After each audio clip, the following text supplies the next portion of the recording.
Hello mga guys, samahan ninyo kong kumain ng aking dinner. So ang aking dinner ngayon ay nagpa-take out ako nitong Hong Kong noodles na may Japanese siomai. Tapos itong pineapple bilang aking dessert and water lang tayo.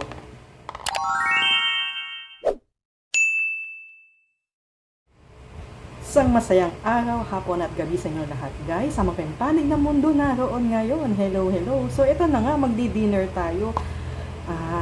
Late na ako mag-dinner.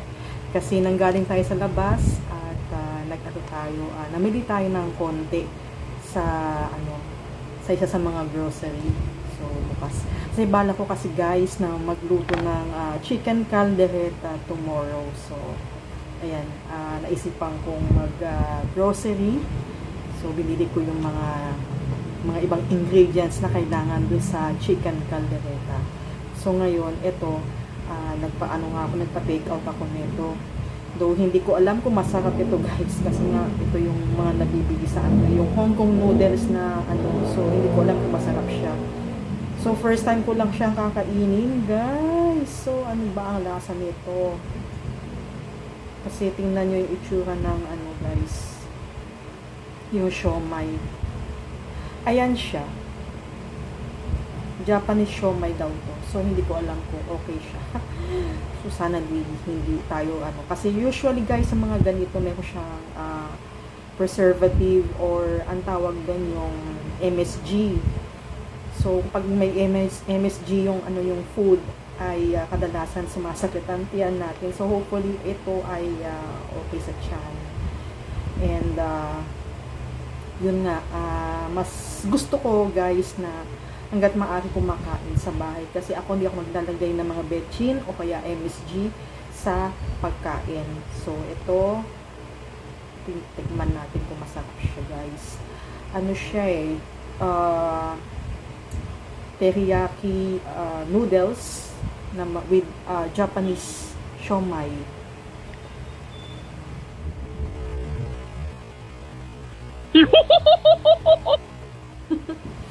Natigas na yung guys.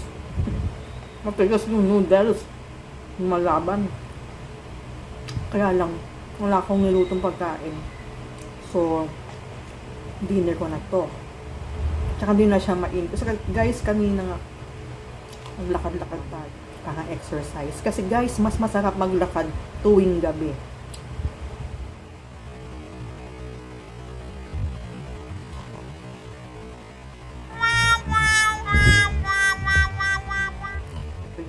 Tigas yung noodles. Lumalaban. Alam niyo guys, yung parang nasunog na noodles. Yung ganun. Kaya lang kailangan ko ubusin ito kasi marami nagugutom na tao sa labas. Bawal magtapon ng pagkain. Kaya binili ko to. Kailangan kainin. Ngayon tong siomai, tikman natin kung okay tong siomai niya.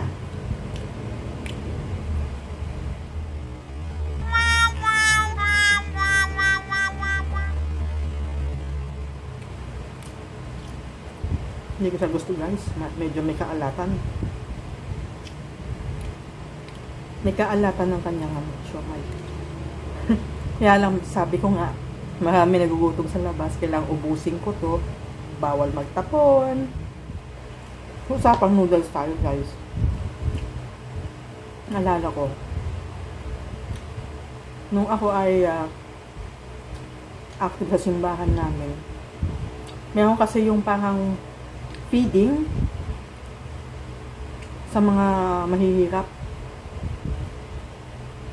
So, yung isa sa mga feeding namin noon,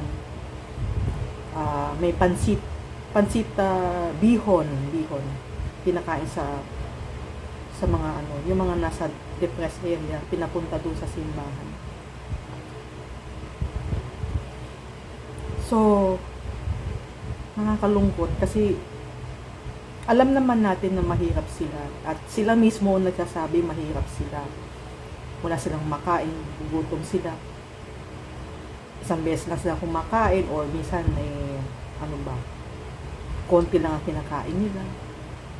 Minsan na kinakain nila ay kanin at saka mantika or asin or toyo. Sinasabi nila yon. Ang nakakalungkot lang sa kanila minsan, pinapakain mo na nga, makikita mo na may natitira pang pansit bihon doon sa kanilang pinggan. Minsan, tinatapon pa sa sahig. So, nakakalungkot kasi sinasabi nga nila marami nagugutom. Nagugutom sila. Pero, makikita mo, tinatapon nila sa sahig yung kanilang kinakain o iniiwan lang nila dahil di nila gusto.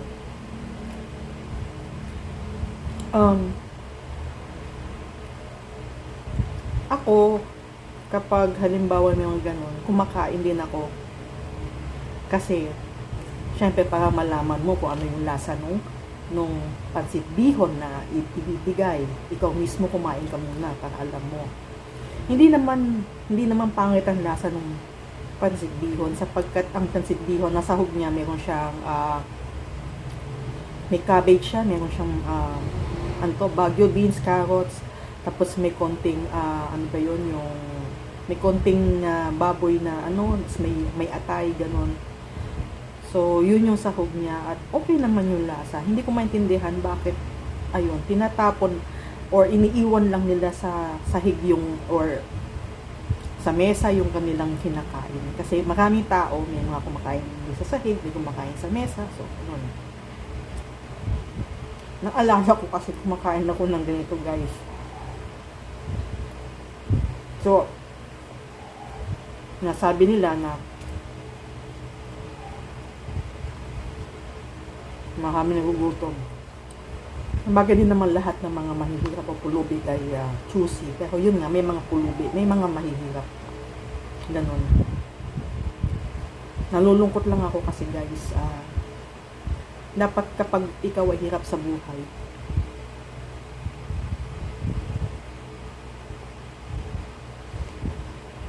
hindi ka choosy. Dapat magpapasalamat ka pa dahil may nakakain ka pa. Daan din kami sa hirap, guys.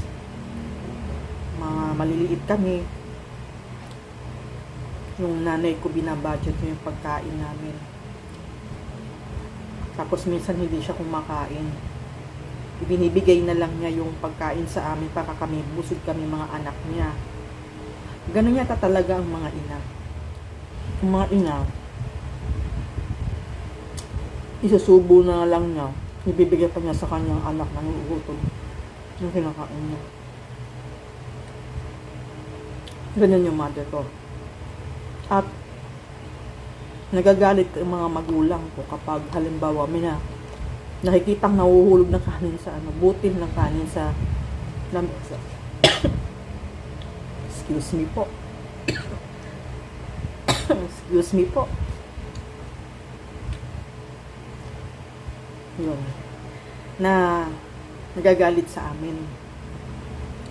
Kaya nasanay kami guys na kapag kumakain kami, walang nahuhulog na kanin sa plate mat. Tapos yung mismong pinggan agad na ubos yung kanin doon. Sayad na sayad talaga. Kasi ang katuwiran ng mga magulang ko, yung mga palay matagal tumubo ang mga palay at maraming taong nagugutom at maswerte ka pa dahil nakakain ka pa, dapat ubusin mo yan. Huwag kang magtitira, huwag kang maghuhulog ng pagkain sa lamesa. Ganun. Saka kung ano yung meron ka or kung ano yung meron sa kasalukuyan, kailangan matuto kang ang tawag nito, huwag magko-complain.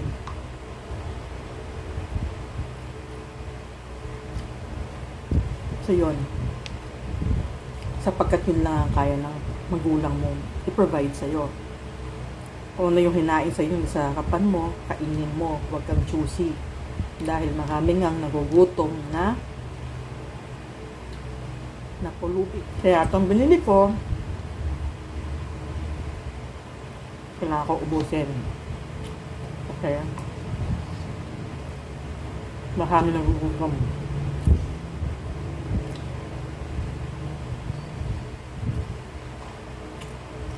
Kasi itong noodles na to ay fried noodles siya. Kaya matigas-tigas siya. Kanina ko pa siya binili. Ngayon ko na kinain. Kanina ko pa binili siguro mga may 30 minutes na siyang So, medyo malamig na siya, guys. Hindi naman pwede siyang init sa sapagkat di na masarap pag ininit to. Tinatamad tayong kumain kanina, guys. Kasi parang busog pa ako. May merienda ako kanina.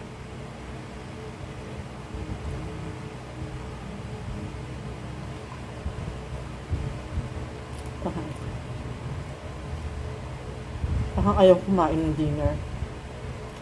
Kaya na kaya kumain. Para hindi magutom ng tiyan. Habang nagpapahinga, natutulog sa gabi.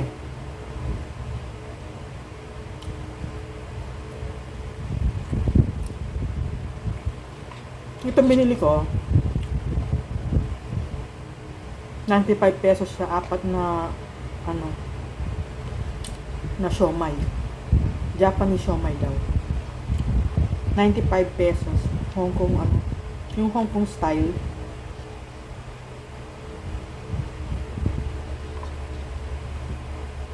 Ito, isang buong pinya, 40 pesos.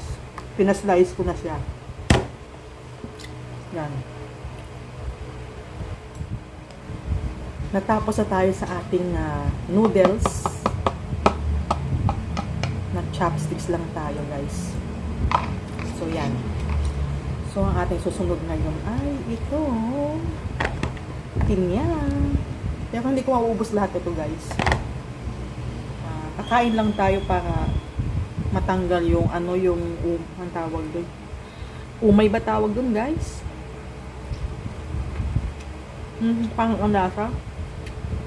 Yung suya. Asim ang pinya. Asim.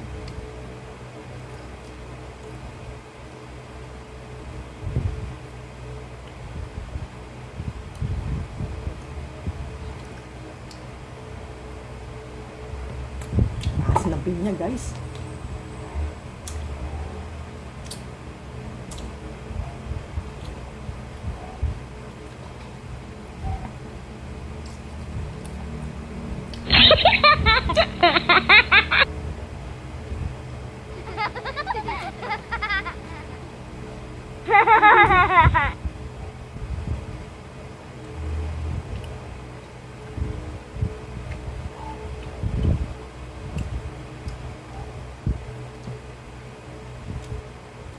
Asim.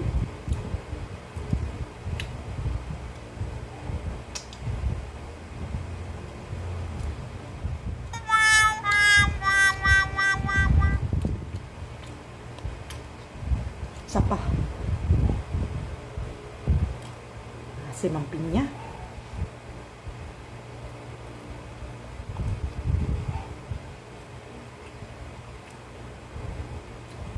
Parang hindi pa masyadong hinog, guys.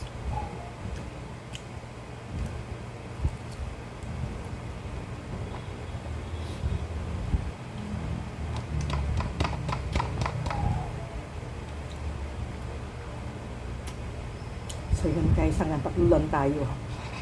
Hindi ko na kaya. Napaka-asim ng kanya. Siguro siya, hindi pa hinog. Pero kung pinahinog pa niya, matamis yung pinya niya. Maganda siya. Kasi yung pinabalatan ko, ganyan lang kalaki, guys. Ang liit lang. Grabe ang asim. Nagising yung diwa ko.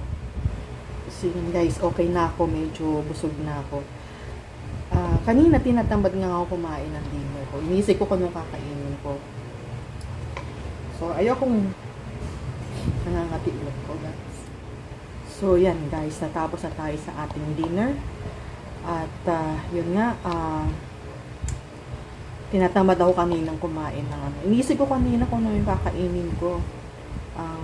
lumabas tayo saglit at tumingin-tingin tayo ng mga pagkain sa tabi-tabi. And ewan ko ba, iba yung hinahanap ng aking tiyan ngayon. Parang feeling ko busog ako, natamad akong kumain, ayoko magkanin, ayoko ng ulam, parang gusto kong magaan lang kakainin ko. Nakita ko tong may nagbebenta na doon sa mga booth sa kanto namin, itong Hongkong noodles na ito. So tinikman natin at hindi na mauulit. Hindi na mauulit guys, kasi na yun, matigas yun. Hindi ko gusto yung noodles, tapos yung siomai hindi ko rin gusto, tapos yung medyo mamantika guys. Kaya lang kailangan natin kumain ng ating dinner, kasi nga matutulog tayo at syempre kailangan may laman ng ating tiyan. So kailangan kumain para hindi ma-ulcer ang ating mga mabutas yung ating intestine. So yun guys ang aking vlog for the day, at maraming salamat sa inyong lahat sa kakasubaybay ng aking mga videos. At dun sa lahat ng mga first timers at napadaan lang, don't forget to subscribe and paki-hit na rin ang notification bell. At yung like button, paki-press na rin. At pwede kayo mag-iwan ng inyong comment sa comment section kung ano yung mga violent reactions nyo, joke. Yung mga gusto nyong i-share or i-comment, doon sa comment section below. So, yan, mag-ano kayo. And then, kapag nakita ko yung inyong mga dyan sa ibaba, at yun, bibisitahin ko mga tahanan ninyong mga magaganda. At yun. So, yun, maraming salamat muli. And always stay safe and God bless. Hanggang sa muli natin pagkita, kita-kits tayo uli. So, bye-bye. Paalam mga guys.